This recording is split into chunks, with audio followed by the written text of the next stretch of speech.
Hello again. So this is a next video in the series of videos on putting a micro amp into this telecaster body, and the first couple of clips are just where I'm doing quite an important electrical bit, because on the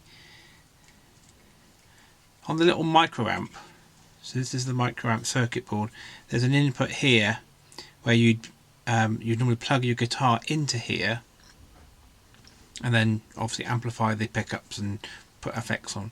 But what I wanted was that I could then just have the signal from the pickups going straight into here, so that when I play the guitar I haven't got to plug anything in. I can just turn this amp on and the pickups will then feed this amp. So the way I'm going to do that is I've got my brother to help me solder a couple of wires on the going into the output jack on the micro amp, and then I'm going to lead all these wires here through to the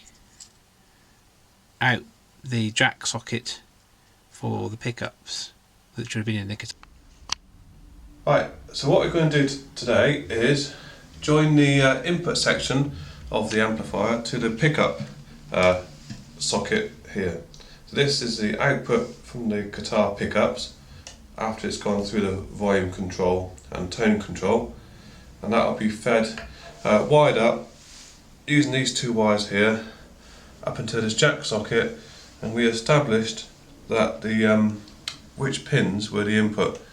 So we basically touched a wire onto these pins in turn until we heard it crackle and hum, and that was obviously the input, and that particular one there is the input, and these will be the grounds, which will be the black wire. So white wire from this one, black wires from the other one, any other one.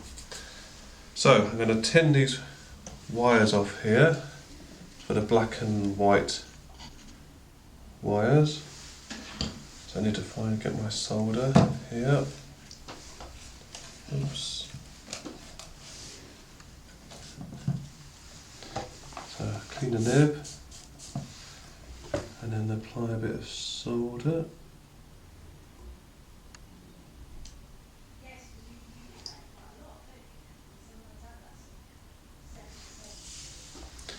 And I'm not sure how it's going to connect to the other end, whether it's going to be soldered or done another way. Probably soldered, so I'll tin both. I'm going to assume Richard might want to solder this himself. Oh, that might be dodgy. So I'm going to tin both ends of the wire so you can just solder it on. Solder it on. So let's tin these wires again. Tin the other end of the wires.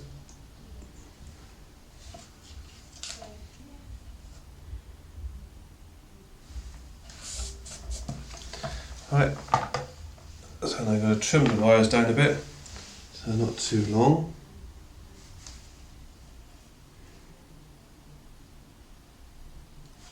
And then join them onto the input to the amplifier. So I'm going to just put a bit of solder onto this connection here, which is to turn the amplifier off. So I don't know why the iron's turned off. Let's wait for the iron to come on again.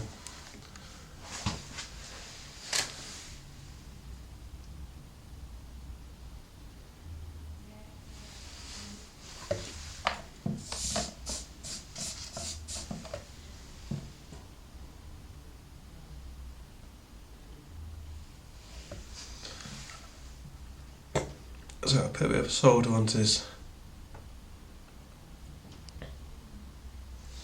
connection here, and then find the white wire which we've trimmed, and carefully, oops,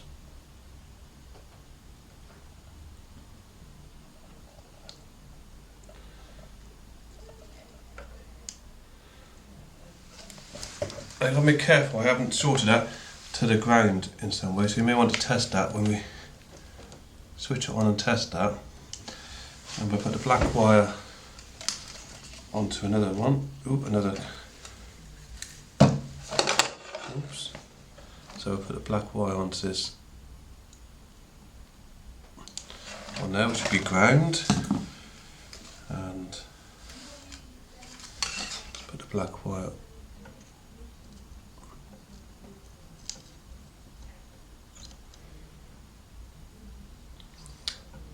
right. Okay, so this red and black. So we just turn the amplifier on, and we've now got the black wire and the white wire. Well, it's grey wire, but it's the white one. So the black doesn't do anything. That's the ground. But the signal wire, lick my finger, makes a big humming noise. The earth doesn't have any effect. So now we're going to join these two wires onto the output from the original pickups and volume and tone control. Brilliant. Normally, so I've got the best of both worlds really. So those are a few things I'm going to do, but the first thing I just want to focus on is making the panels for the cutouts I've made, or the routing, whatever it's called, on the back. So I've got quite a lot of wood removed. Now there's a couple of things I could do. One thing I could do is just make a big panel that goes all the way, but that would be a bit easier. But I think what I'm going to do, rather than doing that, is going to make 3. So I'm going to make one panel that's going to be for the control panel, and one for the battery, and then one for the speakers. And the reason for that is that if I want to access the battery or the speakers or the control panel, I can do it separately from everything else. I'm going to take the whole panel off. And secondly, if I have a big panel and something happens to it, gets damaged, then they've got to replace the whole thing, which has got a little panel. Then it's easy just to replace one of them. So I'm going to make 3 panels, hopefully. And before I can make the panels, I need to trace out how big they're going to be and the shape. So I'll just angle this down like so. So what I've got here is some baking paper, which I can then draw. So if I hold it down, I can then see the outline of where I'm going to be cutting it out. And so what I'm going to do is make sure that I'm just drawing a line a little bit larger than I need, because I can always make it smaller, but I can't make it bigger, if you see what I mean. So what I'm going to do, because I can feel the outline of the chambers, I can now carefully, well, not carefully, draw where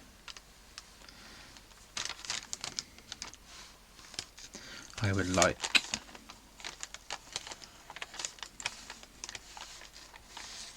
this back panel for the speakers to be. Now what I'll do, once I've got it drawn, there we are, I will straighten out the lines a little bit, just so it looks a bit neater. But now I know the size of that panel, which will cover everything nicely. So that's that bit. And then what I'll do now is I'll cut that out. Well, first of all, straighten out the lines a little bit, cut that out, and then I can use that to draw around onto my plywood, and then I can cut that out nicely so that that will fit. So I think what I'll do is I'll do one at a time. So I'll get that one cut, and then I'll do so. Then I can just fit it on, maybe attach it with some tape, and look, think about how the other ones are going to fit as well. So let me just cut this out. No, actually, what I'll do, before I cut it out, I'll just straighten up a little bit and cut it out, and then I'm going to go into my workshop and start to cut this one panel out. So first thing I'm going to do is get my little ruler, and just make this just a little bit straighter, so that when I have cut it out, it just looks a little bit better. So what I'm going to do is just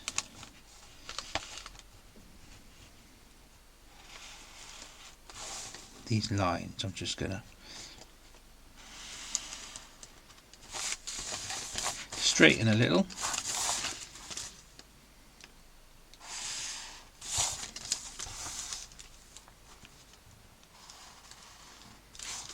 Without taking any of the size off.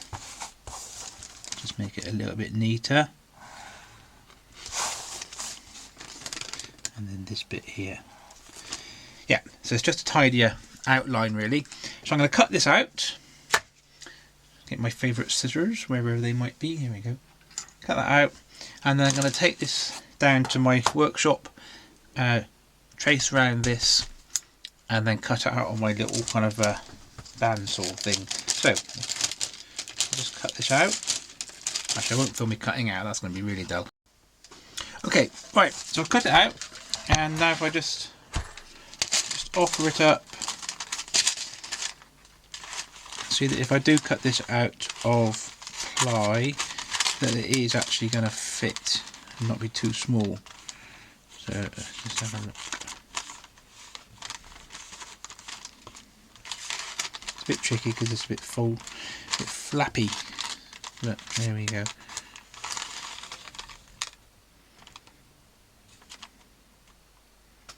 Yeah, I think that's going to be fine. Okay, so let me just stop this and bring the camera down into my little workshop, where I can then cut this out. So just give me a second. Okay, right. So what I've got now is, I'll just angle it down a little bit. I've got some nice plywood. It's 2mm thick. It's actually quite a nice quality of wood, and I just found a nice little size that I can cut around. And I want to cut round it, leaving enough space so when I'm on my little bandsaw thing, I've got enough room to cut without kind of cutting my fingers off, and so leave a bit of a gap around the outside. So I'm just going to find a nice pencil.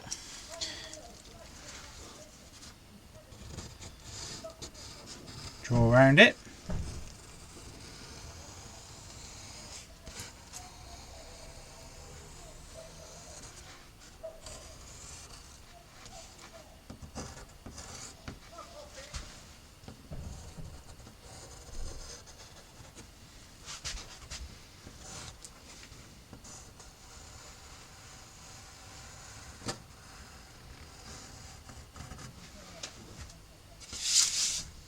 There we go. So now I've got my template drawn. So what I'm going to do now, I'm going to get this fired up, got my ear protection on and got eye protection on because it's noisy and I don't want to get the dust into me lungs. And so I'm going to put a little mask on. It's dusty and I've got my ear protection on because I don't want to appear deaf. So what I'm going to do, I'm going to get this all connected up. There we are. So I've got my got everything on.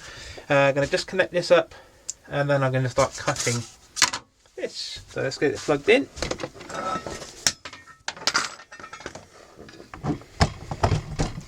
Okay, let's see where we get to with this.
So I've got that cut, and I'm just going to finish off the edges and finish off the little corners with some sandpaper, and I'm going to take this back upstairs and show you how this fits onto the speaker compartment.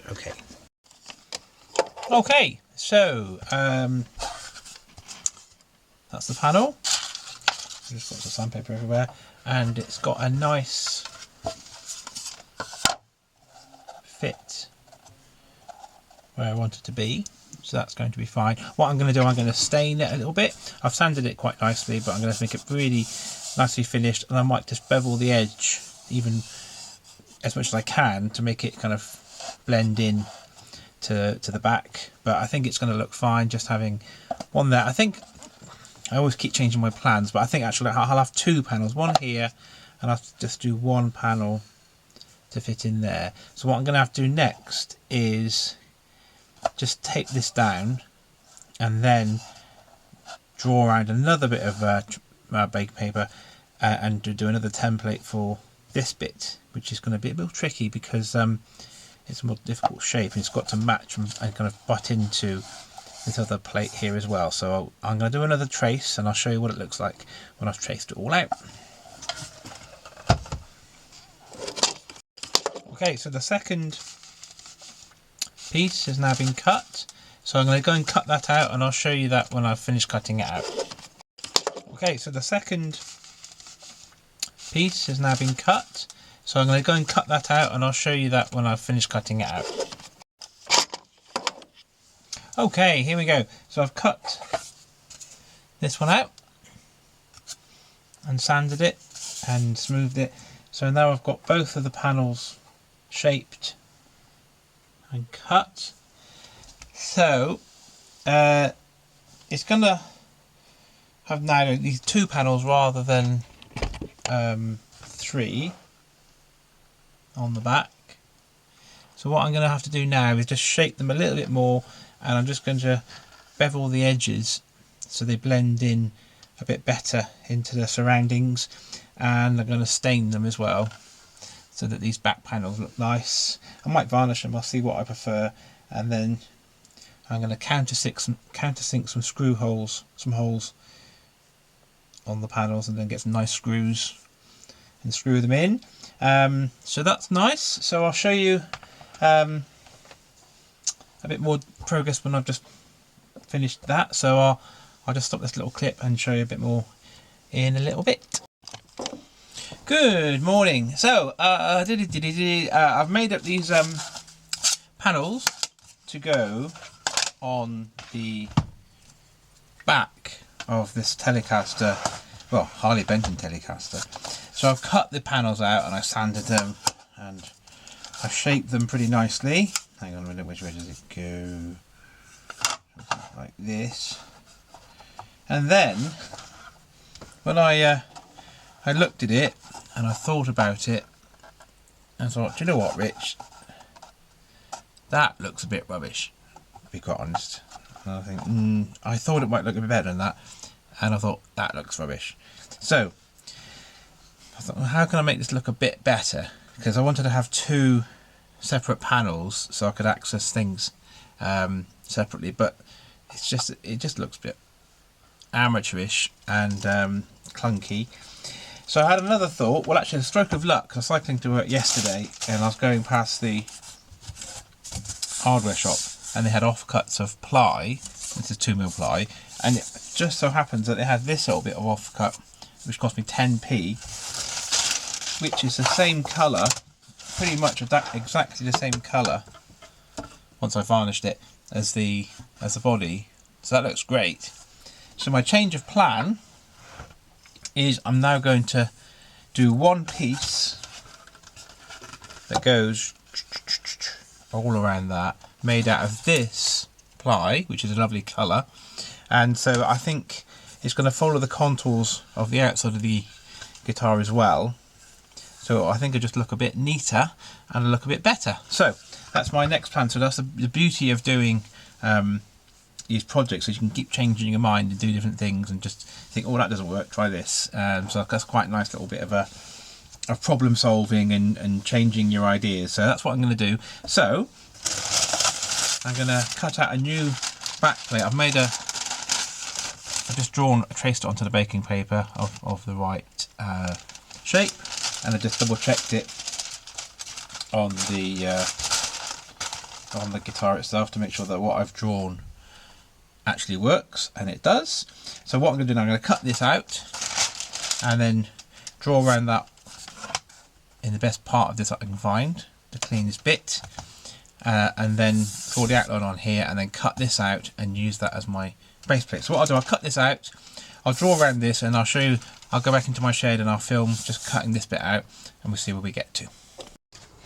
Okay, back again. So we've got that's the template, and then I've drawn that carefully onto the board, and I've drawn it on into the underside of the ply, because that's the top, that's a bit that matches. So I've drawn it on that side, so I've just flipped over the template so that when I turn it over it'll be the right way around to fit on the guitar, otherwise it'd be all back to front. So I've got that set nicely drawn out. There you go. So I'm going to get my little cutter going, make sure I'm wearing my headphones, I've got my glasses to protect myself from the dust, and going to get this all going, and I'll just show you how I just cut this out as carefully as I can. So let's see, apologies about the noise, because it is a noisy old business. There we go.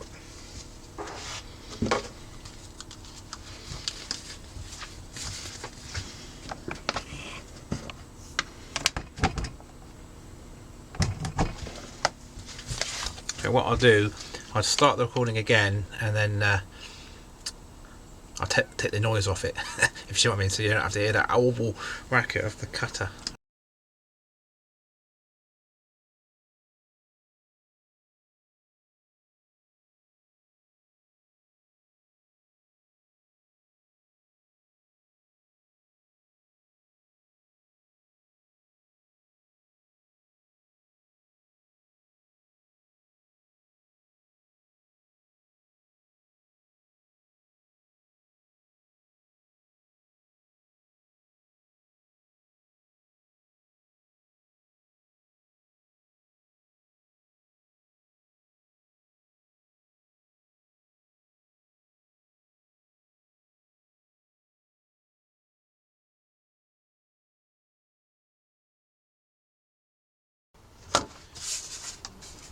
Okay, whoo, that was noisy. So I've got that all cut. I'm just going to finish off the edges and round them off and just smooth it out a little bit, but that's the nice shape. So I'm just going to do a little bit of sanding just to get it really smooth, and then I'll show you what it looks like on the guitar. Okay, great, right, hey, this is going to be better. So I've cut the ply, and I've just given it a little bit of a sand, just neaten up the edges a little bit. So this is what it's now going to look like. So it's going to have this panel on the back, which I think, because it kind of follows the curves of the back and it's all one piece and it's better colour, although it's kind of a sizable panel, I think that will look better. Now the next step is quite fun, because I want to try and match this to this as closely as I can. So what I'm going to do, I'm going to do some little tests on some of the off-cut bits. In fact, I might do it on this bit here. And I'm going to try out different finishes to see which one matches the body of this one best. So what I've got the varnish that I originally put on this, which is just quick dry satin medium oak. So I'll try that. I've got some clear Danish oil, so I'll try a bit of that. I've got some English light oak wood dye, try a bit of that, and I'm also going to try a little bit of Vaseline, which this is actually Rosy Lips Vaseline, which is actually a bit red. I don't think that's going to be any good. So what I'll do, I'll make a little mark, a little note of which one is which, and see what they look like. So actually I just need to get a brush. Let me just go and get a brush so I can start. Now I might have got a brush here. So let's find a brush. I've got some brushes in here. Oh, you imagine? There we go. brushes. There we are. So, what do? Okay, I think I'll start with the varnish. So, make a note on my bit of wood.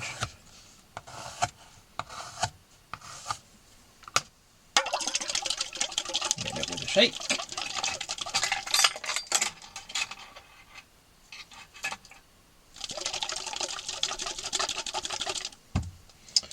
And let's get this open, and then I'll do a little bit of varnish.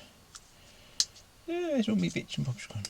A little bit of varnish, and then I'll do some of the oil as well, and a bit of the Vaseline, who knows. So I'm going to just do a little bit of a, not much, I don't want to be putting my, I'm not, it hasn't got to be a thick layer, so just a thin one coat.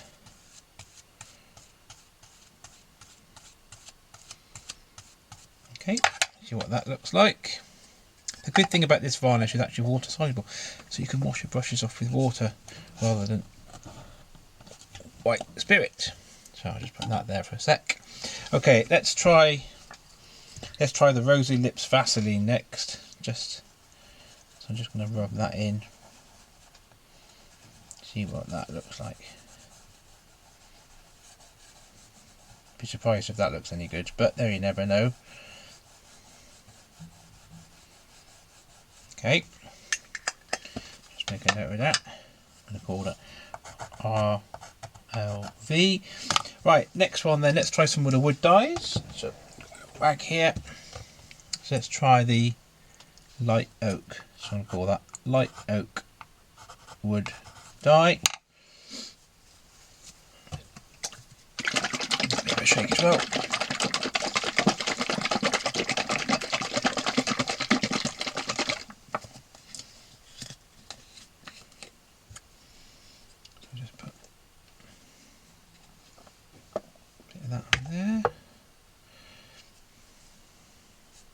If I was going to make a prediction,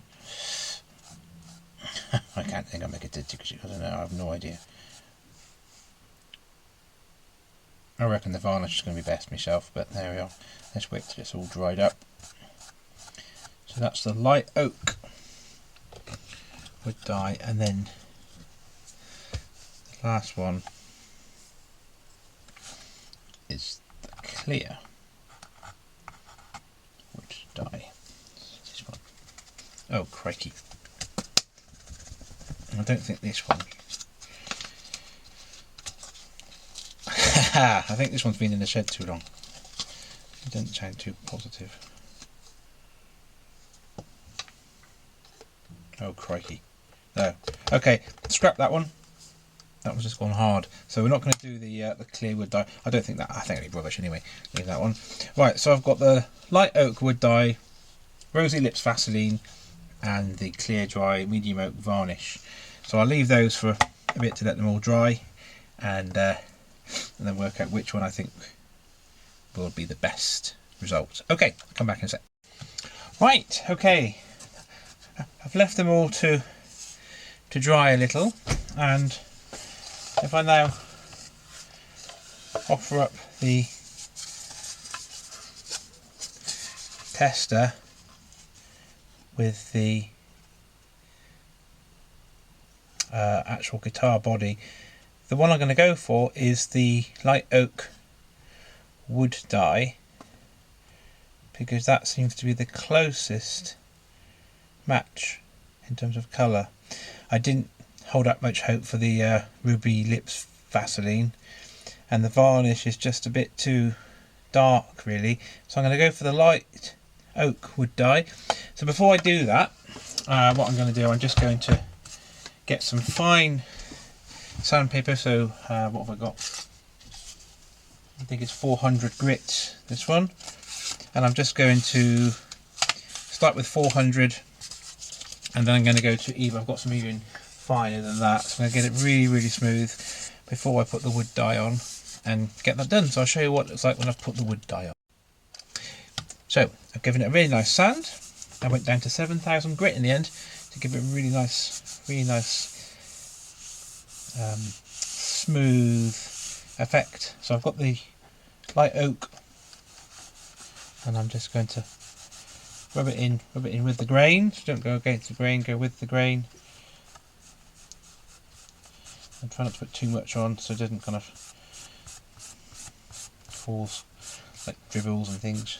So just going to just rub it in with the grain. I might do another coat depending on how this comes out, but if it looks about the right shade I might leave it. So there we are, just going to give this a nice little coating, and hopefully this will look like the dog's doodahs. Hope so. I think it's going to look a lot better than the last attempt at a back plate, which didn't look that great. So I think this will look better. So nearly there. So just one coat to start with, and possibly a second coat. Oopsie. If I just want to make it a little bit darker, but I've got a funny feeling that this might be enough. So I'm going to just rub that in, just finish off the edges, and I'll show you what it looks like once I've just given it a chance to soak in and dry. But already, as I'm comparing it to the body here, it's already looking good, so I reckon it's going to be fine. Once I've done this, what I'm going to do is now start putting the stuff back into the guitar, like the speakers, the amplifier circuit, the battery, and the things about where the USB connector is going to go, and start attaching it.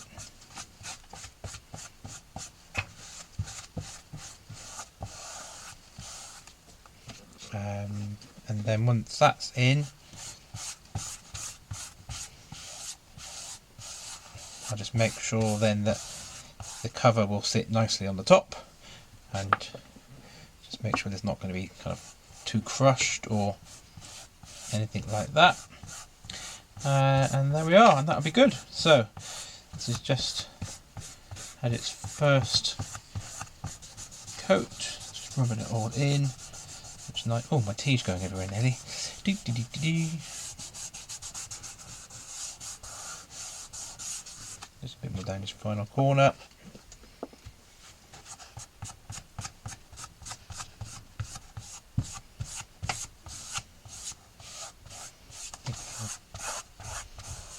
Done all the edges.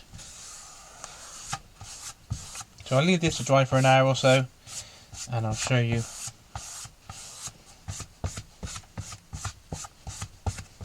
the end result. Okay, give me a sec. Or give me now. So this is what I've now got, which is pretty good. Pretty close.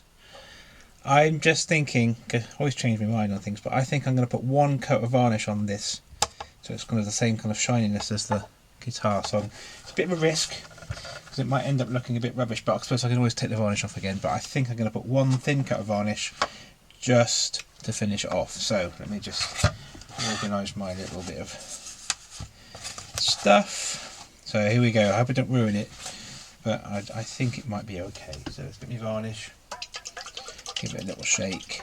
Let's just do one little coat. It's just difficult to get it exactly right, and sometimes you have to refine what you're doing. So here we go. Whew. Let's hope this is going to be alright. Shall I go with the grain?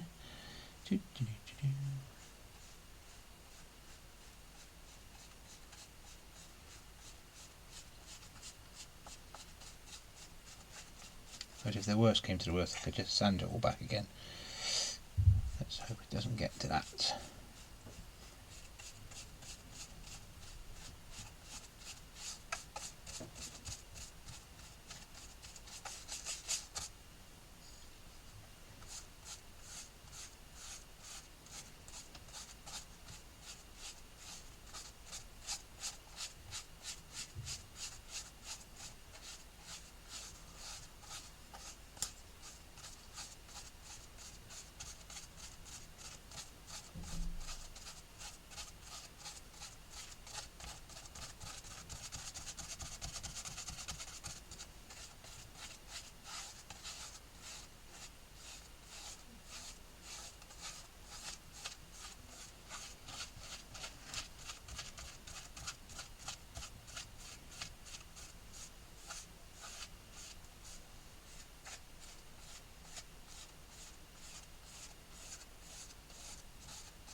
There we are. So let's leave that to dry and I'll show you what it looks like when it's dry. Okay, just another little clip of something what I'm going to do while I'm waiting for the varnish to dry. I'm just going to give the neck a little bit of TLC, so I'm just putting some pen, felt marker pen, on the top of each fret. And what I'm going to do, I'm going to give them a light level.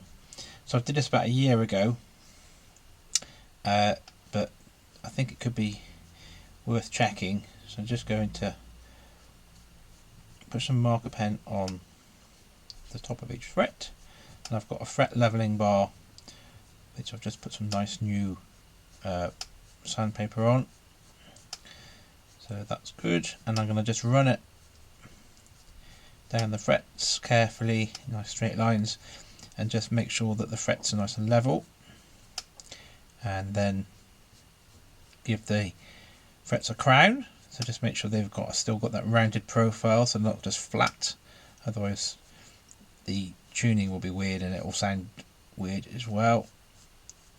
The intonation will go out a bit, and then I'm going to give them a little polish. So I thought I might just show you that whilst I'm waiting for the varnish to dry and find out if I've managed to match up the back panel with the actual body. Right, so that's me green marker. I've got my little neck holding support, so that's just going to go there just to hold everything nice and secure. And I've got my fret leveling beam, nice new paper on it, so I'm just going to run this up and down and just look for the green pen to go. So if you've got any, once I've run it down a few times, if there's any greens left, that will show me that that paper hasn't touched those parts of the frets, which means those frets are a bit low. So what I'll do, I'll just keep going until I've got all of the pen gone, and that will tell me that the frets are nice and level with each other. So let's just do some gentle, and because I've got the nut out, it means I can go all the way down past the first fret. And there's no point putting anything, I haven't got to be rough for this, it's just let the leveling bar do the work. I'm just running it in straight lines from one end to the other, so starting past the highest fret, if you like, going all the way up past the first fret. I'm just having a look for any bits of green that are left, and it's looking good. So let's just do a few more passes, particularly on this base side.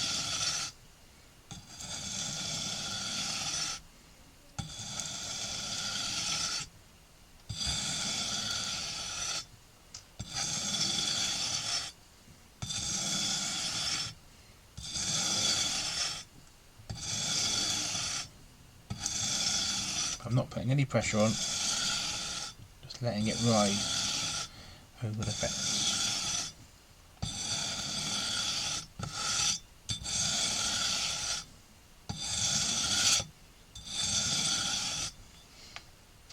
Some of these ones down here still got some green on, so I'm just going to do a little bit of work down this bottom end.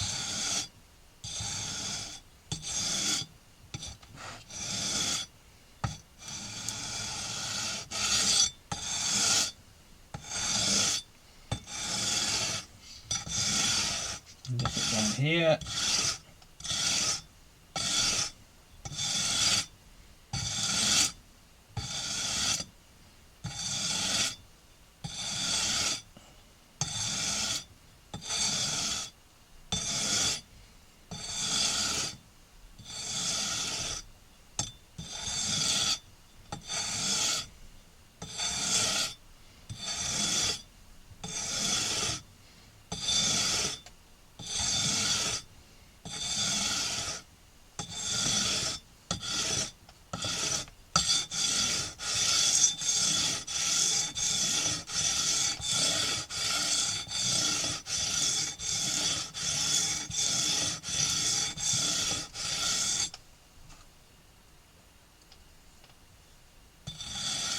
Okay, I think I'm going to call it a day there.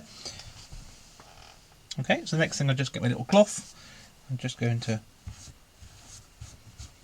wipe away those little filings of nickel.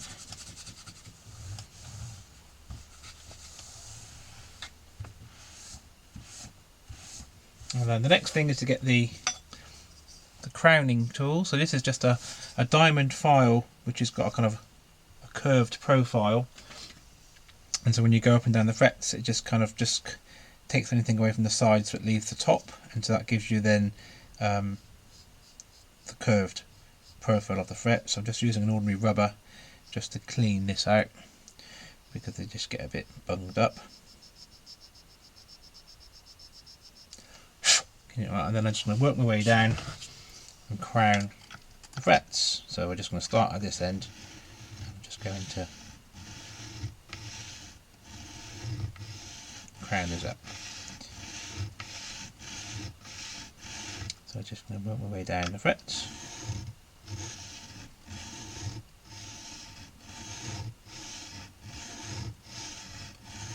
There we go. So I'm going to do it all the way down. I'll show you that one. So just going to go along and crown all the frets. Got my crowning tool here, so I'm just going to go and make sure each fret's got a nice rounded profile, so not flat on the top, and that will just help with the intonation and the playing and the sound as well.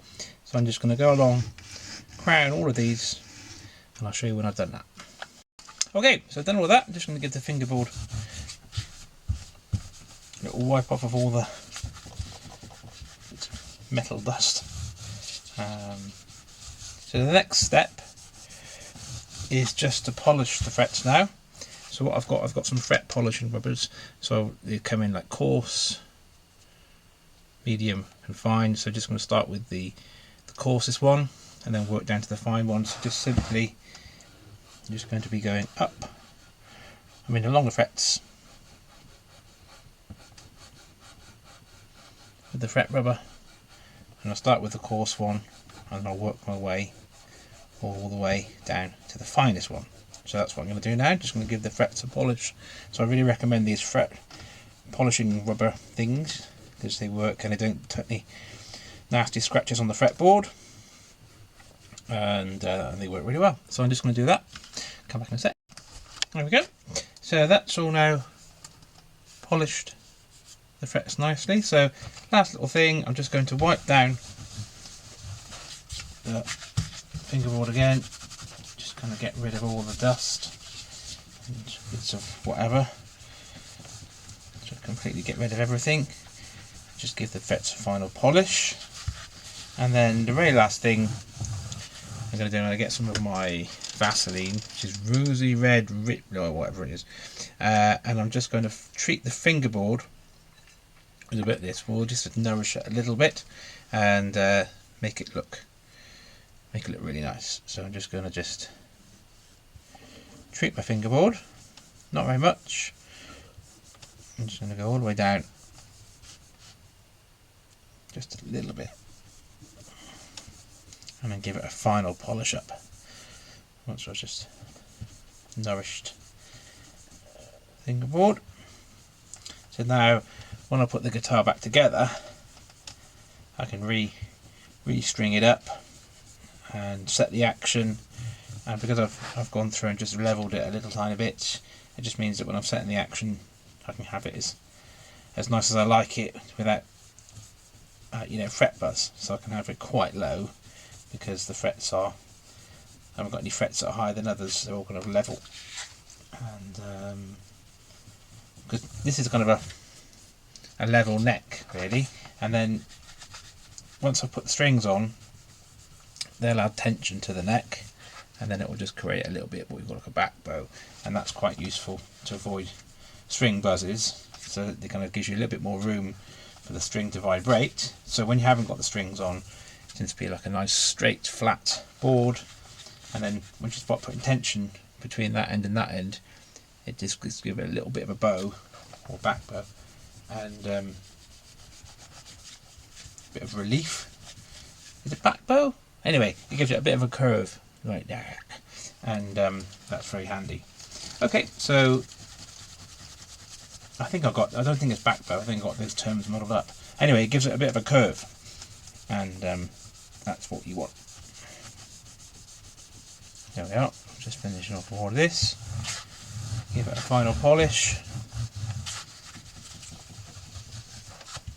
There we go, so that fretboard and the frets have just had a bit of a love and care, and just to ensure that when I start stringing it all up, it's going to work really, really nicely. So that's great. Now I'll just show you where I've got to with the back plate that I made. So that's it. I've just given it a coat of varnish, and if I show you how that matches now to the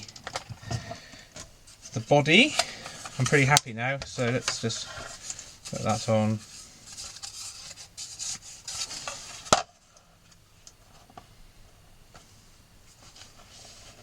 There you go. So that's my back plate on the body, and I'm pretty pleased with that. I think it's actually a really good match, and it looks really nice.